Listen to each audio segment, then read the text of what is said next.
अब आपको मध्य प्रदेश के डिंडौरी में अगरिया समाज की उस खूबी के बारे में बताते हैं जिसने कई लोगों की जिंदगियां बदल दी। आखिर वो कौन सा शिल्प है जिसे अगरिया समाज के लोग कई पीढ़ियों से सीखते आ रहे हैं और अब उसकी धमक देश दुनिया में हर ओर दिखाई और सुनाई दे रही है। इस रिपोर्ट को आप देखिए।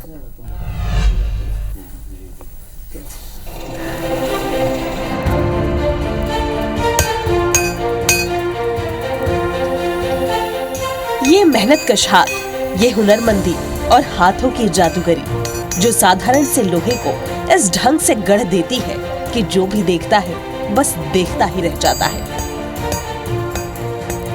डिंडोरी के आनंदम दीदी कैफे में बने मिनी म्यूजियम की ये लौह कलाकृतियां किसी का भी मन मोह लेती है।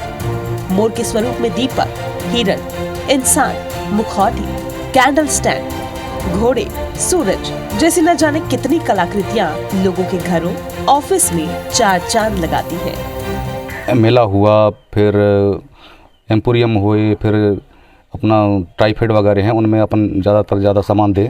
तो मैं सभी जितने भी कलाकार अभी सीख रहे हैं, कुछ तो सीख रहे हैं अभी, कुछ तो अच्छा सीख गए हैं, तो उनको बोल रहा हूँ कि मतलब जितना भी हमारा प्रोडक्ट है उसमें से और अच्छा करें हम, और सफाई दें और सारी चीज़ें, ताकि हम लोगों का जो कलाकृति है आगे बढ़े।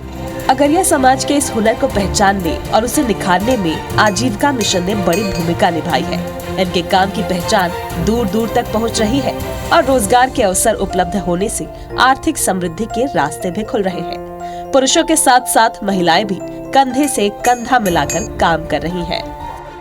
बहुत कुछ हम लोगों को सिखाने के लिए वो मदद किए जा रहे हैं हम लोगों के ऊपर।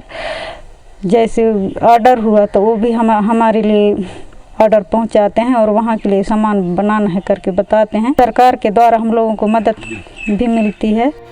आजीविका मिशन के तहत अगरिया समाज के कलाकारों के लिए स्फूर्ति प्रोजेक्ट के तहत मध्य प्रदेश सरकार से 47 लाख रुपए मिले हैं, जो इन्हें सुविधाओं के साथ साथ ट्रेनिंग देने और सामग्री उपलब्ध कराने में प्रयोग किए जाएंगे। सरकार की तरफ से अगरिया समाज जो कुरेली में स्थानित हैं, तो उनको सपोर्ट किया जा रहा है। सपोर्ट ऐसे किया जा रहा है जैसे एक योजना है स्फूर्ति, तो स्फूर्ति योजना में लोक कलाकृति बनाने वाले जितने भी अगरिया समाज के भैया और दीदियां जो समूह से जुड़ी हैं, तो उनको प्रशिक्षण दिया जा रहा है।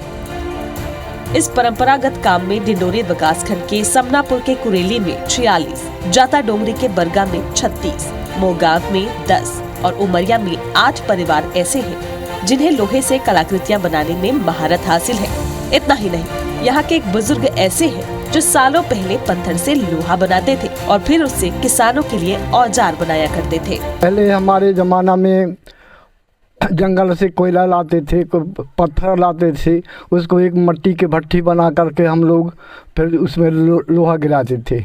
उनके जितने ज़रूरत के सामान किसानों के लिए सब देते रहे।